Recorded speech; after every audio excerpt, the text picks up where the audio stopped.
Thinking Aloud. Conversations on the leading edge of knowledge and discovery with psychologist Jeffrey Mishlove.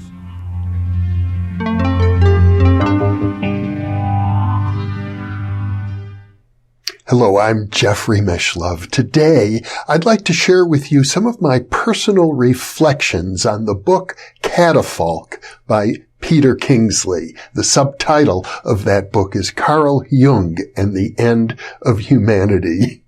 Interestingly, this is one of the most stimulating books I've read in a long time, and at the same time, I have to tell you right now, I haven't finished it. I'm not even sure how it ends. But I'm not sure that quite matters either. I think there's a sense in which is very appropriate for me to be commenting on this paradoxical book before I've even finished it and come to its ending. It's a very rich book for people who are interested in the life of Carl Jung and the culture behind his enormous body of work. Let me talk a bit about Jung to begin with. First of all, I regard Carl Jung as one of the greatest thinkers of the 20th century, right up there with Karl Marx, Einstein, and Freud, and maybe greater, actually, than all of them. But time will tell about that. My sense is that Peter Kingsley would certainly agree with me. Peter Kingsley, I gather, has spent much of his life investigating the career, the meaning of Carl Jung's psychology, the meaning of it. And that's very important.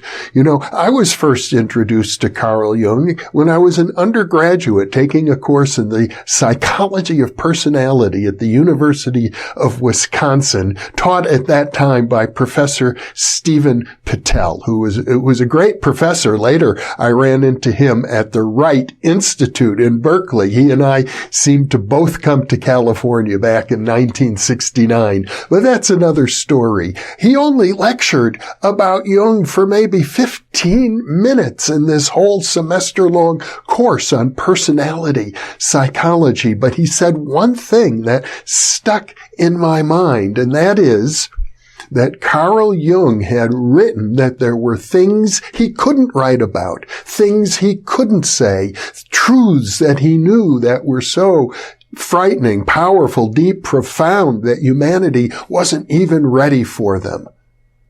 And that's where Patel concluded his thoughts about Carl Jung. And for the life of me, as intrigued as I was, I discovered certainly back then in the 1960s, and I think even today, very few universities offer courses or programs in the psychology of Carl Jung. What I experienced there as an undergraduate might be about as much as is still offered today at a great school like the University of Wisconsin.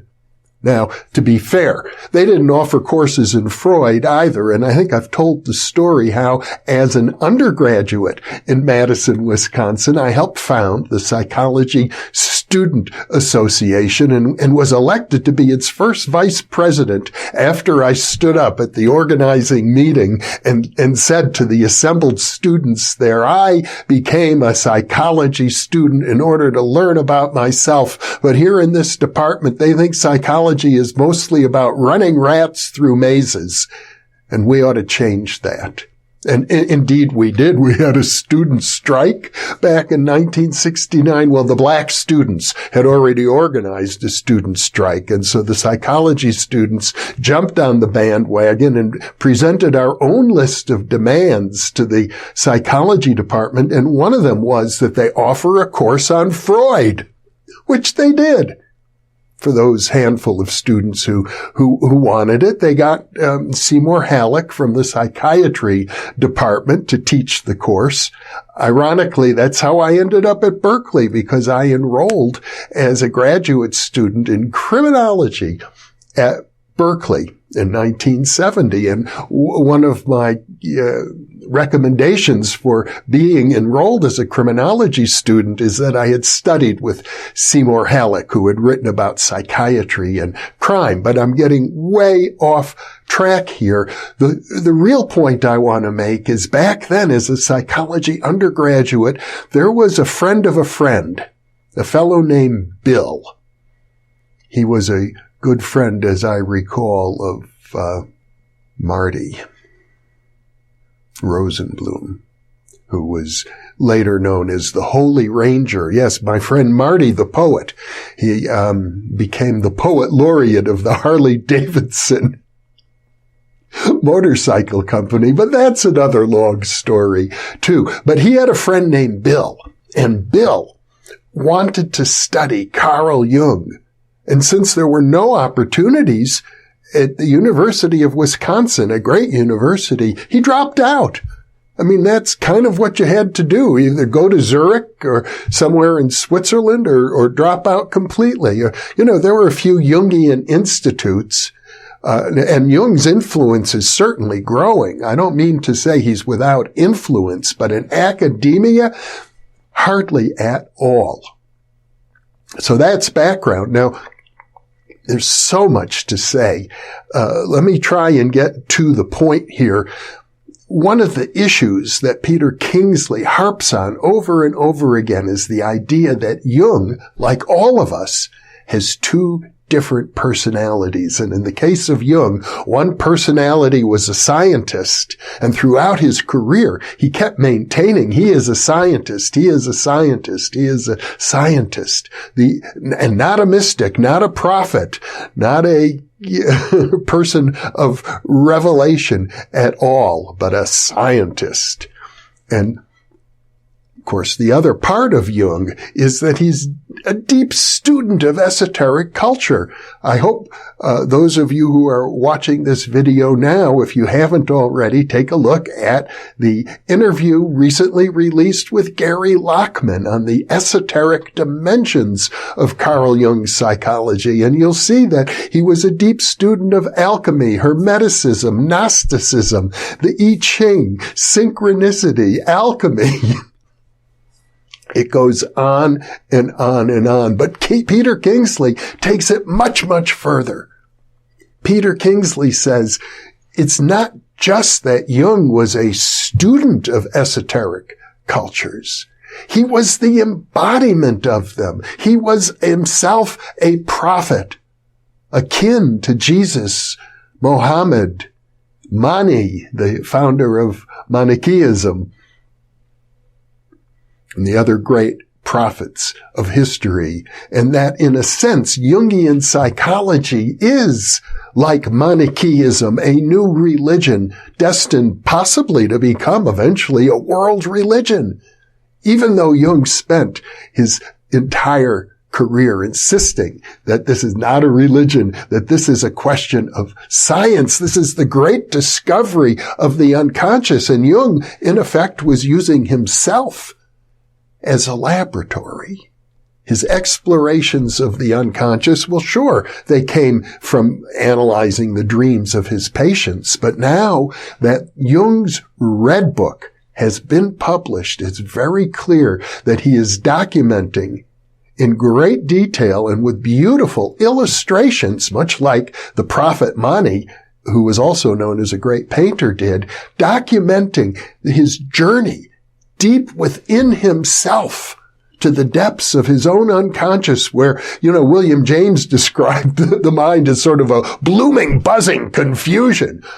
But Jung came up with archetypes and personality types and the process of individuation and a very elegant system. He took that blooming, buzzing confusion and he made it into an elegant and really very popular philosophical system. For example, the Myers Briggs scale of personality analysis is one of the most widely used personality tests ever. And that is based on Carl Jung's psychology.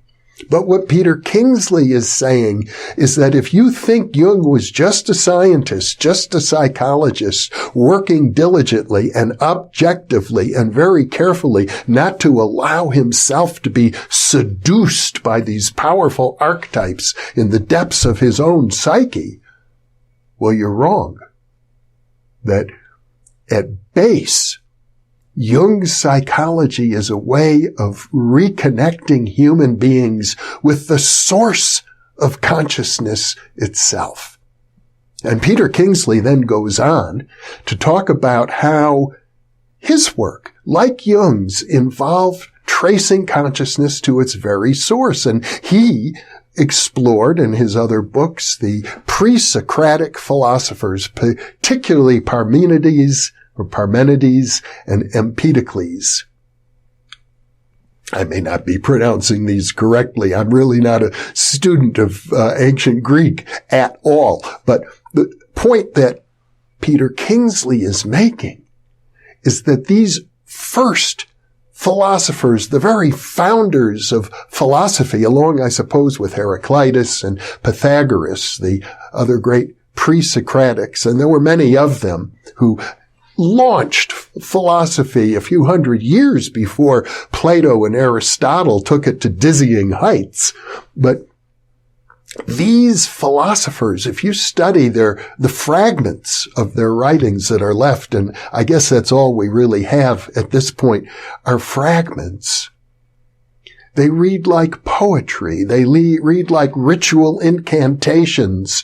They are the product of a kind of philosophy which is closely related to shamanism, to ritual magic, to the birth, one might say, of religion, to the idea of reconnecting humans with the very source of consciousness, the source of consciousness, the source of our being. One could say God. And of course, that's a terrible word in psychology today. You know, not so long ago, I think maybe 20 years ago, I think his name was Nicholas Cummings. He was elected president of the American Psychological Association, and he proclaimed in his presidential address that the main job of American psychology must be to eradicate religion, conventional religion. But this is what Jung was up against. This is our culture. In effect, and this is a very important bottom line for Peter Kingsley, although, as I say, I haven't even finished his book. But a very important part of his book deals with Jung's visionary experiences during his time after his breakup with Freud, when he realized if he was going to fulfill his destiny, he had to reach deep, deep, deep within himself to come face to face with the fearsome depths of the unconscious mind because he had lost his father figure. And Freud was a very strong father figure for Jung. And Jung, of course, was Freud's chosen heir, chosen prince.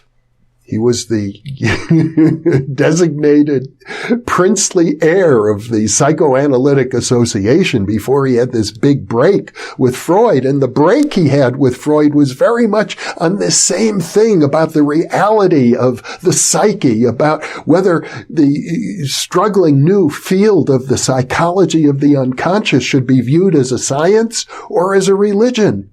According to Peter Kingsley, Jung out and out told Freud, hey, this is a religion. What we are doing is of great religious significance, but we'll only succeed if we hide it. And Peter Kingsley goes to great lengths to show that in spite of all of Jung's protestations, that he was a scientist and not a mystic, you can find many, many other writings in which he is very clear from the beginning of his career right through to the end that he saw his work as prophetic, as being consistent with the work of the ancient Gnostics, and as being deeply mystical, deeply designed to reconnect modern humans with their own soul, with the depths of their being. and not in a purely scientific way, but in a way that strips us of all pretense of civilization, of culture, of humanity, that gets beneath all those layers to the basic, I guess, in a way, I think what Peter Kingsley and Jung perhaps also are suggesting is that the human being is like a volcano. The power within us is like molten lava, which is very dangerous, of course, but also extremely powerful, capable of building mountains, so to speak. And the only way for Jung to navigate this terrain, to enter into these religious, mystical depths, and then to communicate it to humanity as a scientist, well, the only way for him to do that is to lie about it. To say that there's nothing mystical here. And I have to tell you this. Peter Kingsley harps on the fact over and over and over again that Jungians, the people who consider themselves the carriers of the tradition initiated by Carl Jung, do him a terrible disservice by insisting that, yes, he really was only a scientist. This is just modern psychology. There's nothing mystical here. I remember back in the 1970s when I was just starting to date my wife, Janelle Barlow, and she was organizing conferences, and she organized a conference in Marin County, California. It was called The Many Faces of Psychology. And there were many great psychologists who came to this conference. People like James Hillman, Bruno Bettelheim, I think perhaps Virginia Satir, and other leading psychologists of the era. And James Hillman, who was regarded as possibly at that time the greatest living Jungian. Well, here I was, a graduate student studying parapsychology. I wanted to talk to Hillman about synchronicity and the esoteric culture, astrology, the I Ching, things that Jung had written about. And Hillman said to me, point blank, there's nothing mystical here. There's nothing psychic. He has no interest in any of those things. And all he could do was try to discourage me from having such a conversation with him. So when Peter Kingsley has written over and over and over again about this tendency of Jungians, of orthodox Jungians, to deny the mystical side of Jung. And he does it with a certain amount of disparaging anger, I think, as I read the book. I know that what he's saying is true. I had experienced it myself. And I don't claim to be a Jungian or even that well read in the vast Jungian literature, although I have interviewed many Jungians along the way. Some of them are clearly much more open to the mystical than James Hillman was. I interviewed people like June Singer and Jean Shinoda Bolin, who were very open to the mystical side of things. But what Kingsley is saying is that Jung was a great mystic, a great prophet, maybe the greatest, because he had a scientific training, because he understood the dynamics of the unconscious mind, because he did make an effort not to identify with himself with the archetypes. And this is another issue which is very prominent in the book Catafalque, and that is, it boils down to the word inflation, that when humans identify with these archetypal energies that are part of what you could call the objective consciousness, the very real, Jung called it the collective consciousness, the consciousness that we all swim in and share, so to speak, filled with these archetypal energies, or one could call them deities or devas or spirit beings. It's very important, because they whisper to us not to identify with them, especially in a way that inflates our own ego. That a true mystic has to avoid that, because then our ego gets in the way of the work to be done.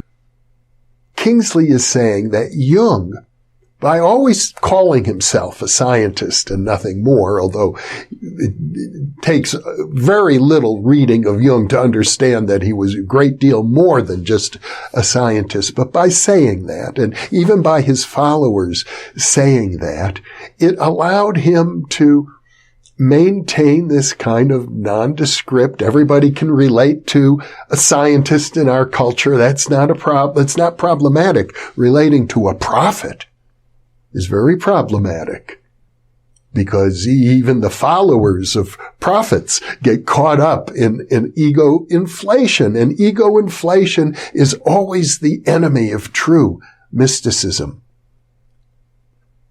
Now, Peter Kingsley seems to be suggesting that humanity itself is in grave danger, because ever since Plato tried to dismiss the ancient gods of Homer and set humanity on a rationalistic footing, we have lost touch with the need, the desire, the value of being in touch with the source of our own being. And I don't mean it in a way of saying, well, I'm a member of the Masons, or I'm a good Catholic, or a good Protestant, or a good Jew, so I know about God. No. Or even, I'm deeply involved in esoteric culture. One of the great strengths, and what really moved me reading Peter Kingsley's book, is over and over and over again, he comes back to the ways in which we can trap ourselves through a kind of pride we might take in whatever it is we're doing. And because we pride ourselves on our various accomplishments, we lose sight of how much further we could go and grow and be.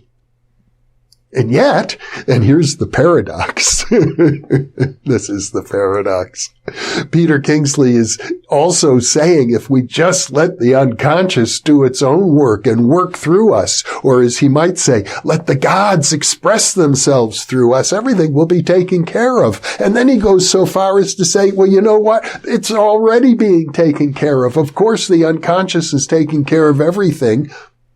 But I think he's also saying, although I haven't read it explicitly yet, that it's our egos, our inflated egos, that get in the way every time.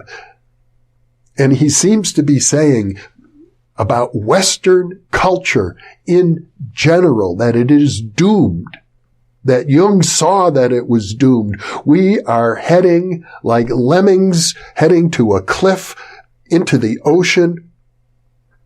Western culture, centuries of valuable Western culture, the art, the music, the science, the architecture, the technology, it's all doomed.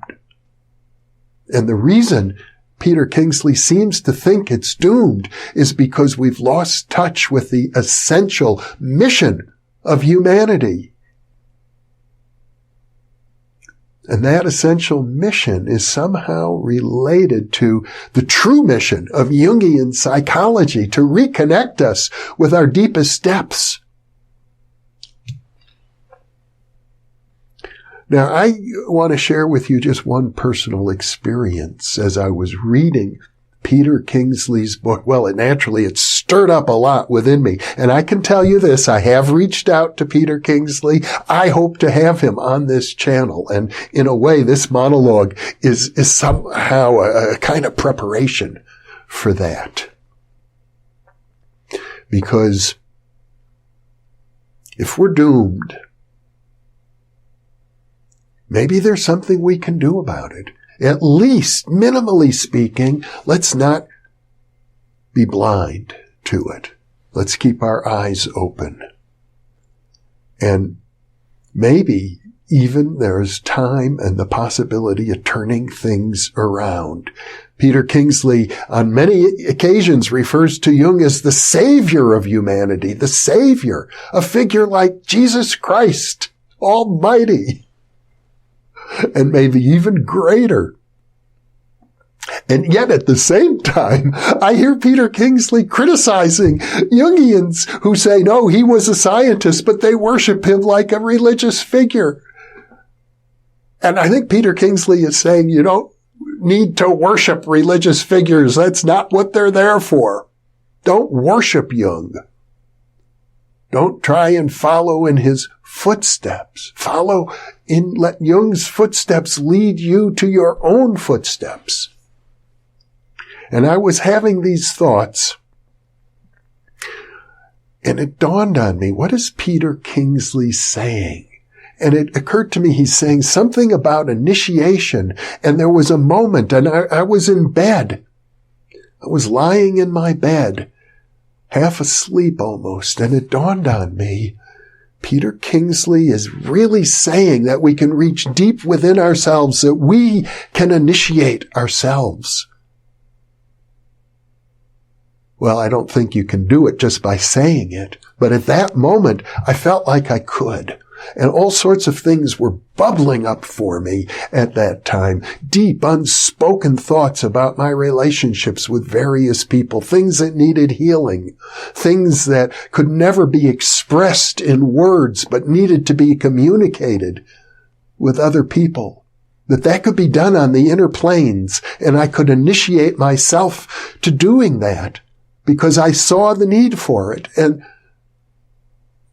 there's very little more I can say about this right now because it's very personal. It really is my business. It's nobody else's business, actually. And I don't think I need to talk about it any further. But to say that there's a moment that may come in the life of each and every person, maybe in the lives of those of you who are viewing these videos, and I know many of you have now viewed dozens, even hundreds, and we have actually over 1,000 videos I've put on this channel since it started 4 years ago.